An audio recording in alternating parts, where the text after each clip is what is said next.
नमस्कार दोस्तों। आज मैं आपको सुनाने जा रही हूँ भगवान शिव व्रत कथा। एक समय की बात है। अमरपुर नामक नगर में एक धनवान व्यवसाय रहता था। उसका व्यापार बहुत दूर तक फैला हुआ था। यहाँ के सभी नगरवासी उसका बहुत आदर करते थे। उस व्यापारी के पास किसी भी चीज की कमी नहीं थी, लेकिन फिर भी वह अपने जीवन में सुखी नहीं था। दरअसल उस व्यापारी का एक भी बेटा नहीं था, जिस कारण हर समय उसे यही चिंता सताती थी कि उसके मरने के बाद उसकी संपत्ति की देखभाल कौन करेगा। वह व्यापारी बेटे की चाहत में हर सोमवार को बाबा भोलेनाथ की पूजा करता और शाम ढलते ही मंदिर जाकर शंकर भगवान के सामने दीप जलाता था। एक दिन माँ पार्वती उसकी श्रद्धा भक्ति से खुश हो गई। उन्होंने बाबा भोलेनाथ से उस व्यवसाय की इच्छा पूरी करने के लिए प्रार्थना की। इस पर भगवान शिव ने कहा, इस दुनिया में हर किसी को उसके कार्यों के आधार पर फल मिलता है। भगवान शंकर के समझाने पर भी पार्वती जी नहीं मानी। वह लगातार बाबा भोलेनाथ से यही कहती रही कि उस व्यापारी की इच्छा पूरी कर दीजिए। अंत में शिव जी ने माँ पार्वती के अनुरोध पर उस व्यापारी को बेटे का वरदान दे दिया।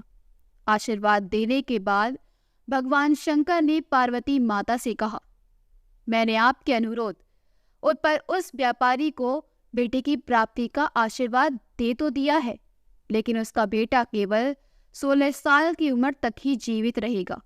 यही बात शिव ने उस व्यापारी के सपने में जाकर उसे भी बताई। वरदान पाकर व्यापारी प्रसन्न था, लेकिन बेटे की उम्र 16 साल की ही होगी सोचकर वह फिर दुखी हो गया।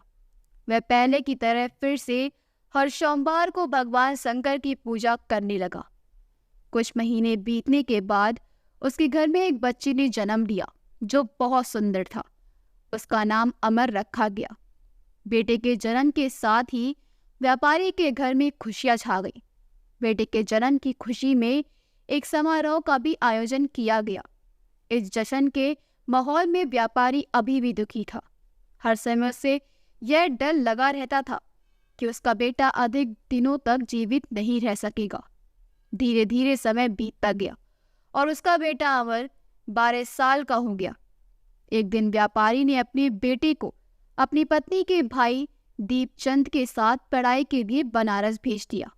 वाराणसी जाते समय रास्ते में जहां भी अमर और दीपचंद आराम करने के लिए रुकते, वहां जो यज्ञ और ब्राह्मणों के लिए भोजन की व्यवस्था करते जाते थे। कुछ दूर जाने के बाद अमर और दीपचंद एक नगरी पहुंचे। यहाँ नगर के महाराज की बेटी चंद्रिका की शादी थी, जिसके लिए पूरे नगर को दुल्हन की तरह सजाया गया था। ठीक उसी समय बारात भी आ गई। इस समय लड़के का पिता परेशान था, क्योंकि उसके बेटे की एक आंख खराब थी और ये डर था कि अगर लड़के वालों को यह बात पता चल गई तो वह शादी तोड़ देंगे। तभी उसकी नज़र अमर और दीपचंद पर पड़ी। लड़के के पिता के मन में तुरंत से ख्याल आया कि क्यों ना अमर को ही दूल्हा बनाकर शादी के मंडप में बैठा दिया जाए। एक बार जब उसका विवाह राजकुमारी से हो जाएगा तो फिर उसके बाद उसे कुछ पैसे देकर वहां से विदा कर देंगे।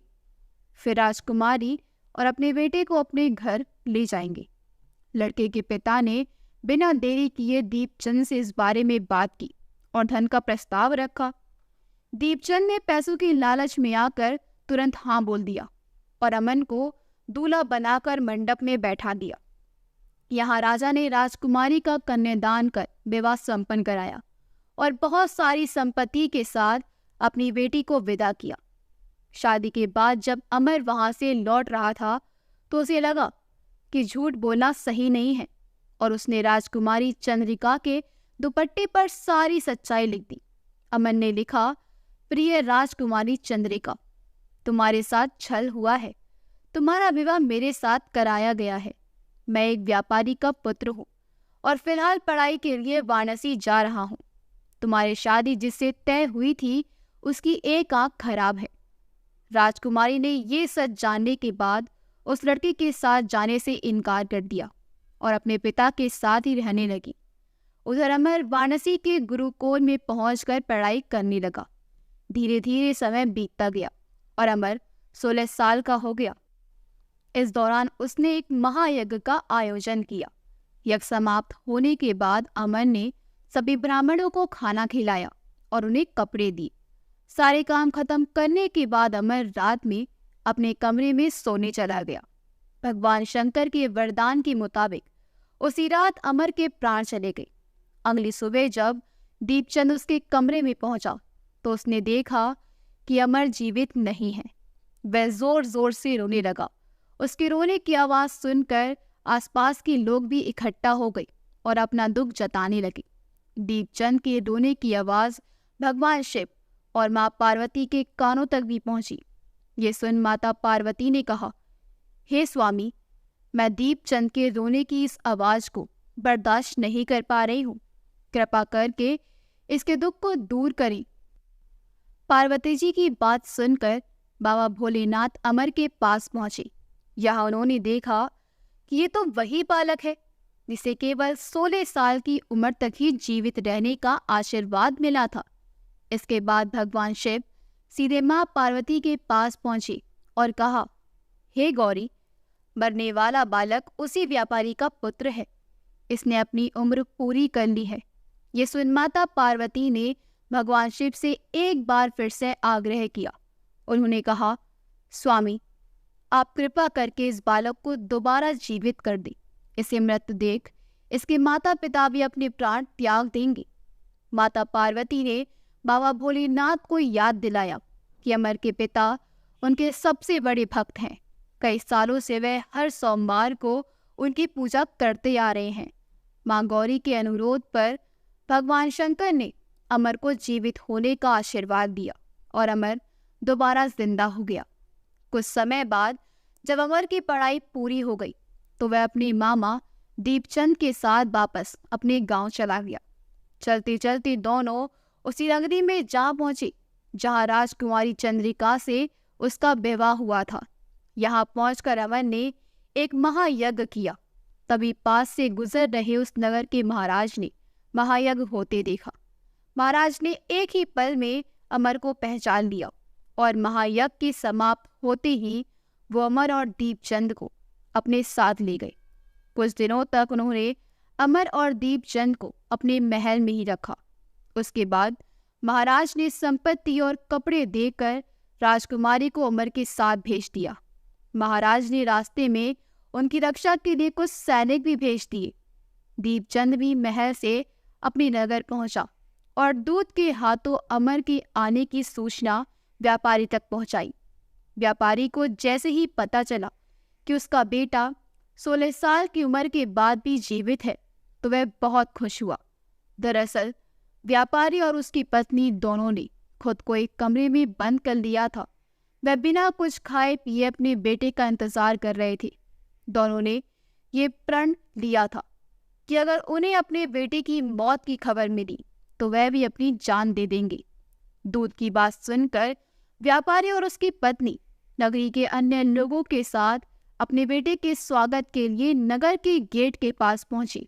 यहाँ उसे पता चला कि उसके बेटे की शादी एक राजकुमारी से हुई है। वे दोनों साथ में आए हैं तो उनकी खुशी दुगनी हो गई। बेटे और अपनी बहू का स्वागत उसने काफी धूमधाम से किया।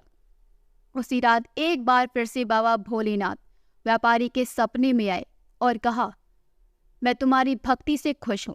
हर सोमवार को तुम मेरी पूजा करते हो, इसलिए मैंने तुम्हारे बेटे को लंबी उम्र का वरदान दिया है। भगवान शिव की ये बातें सुनने के बाद व्यापारी बहुत खुश हुआ। बेटे का जीवन वापस मिलने के बाद भी व्यापारी हर सोमवार को भगवान शिव की आराधना करता रहा। इससे शिव पार्वती दोनों की ही कृपा व्यापारी के घर में बनी रही। कहानी से सीख, अगर सच्चे मन से किसी चीज को पाने की चाह हो तो वह जरूर मिलती है, बस उसके लिए निरंतर प्रयास करते रहना चाहिए। अगर आपको हमारी कहानी अच्छी लगी हो तो हमारे वीडियो को लाइक करें, शेयर करें और सब्सक्राइब कर दें। आपका बहुत बहुत धन्यवाद।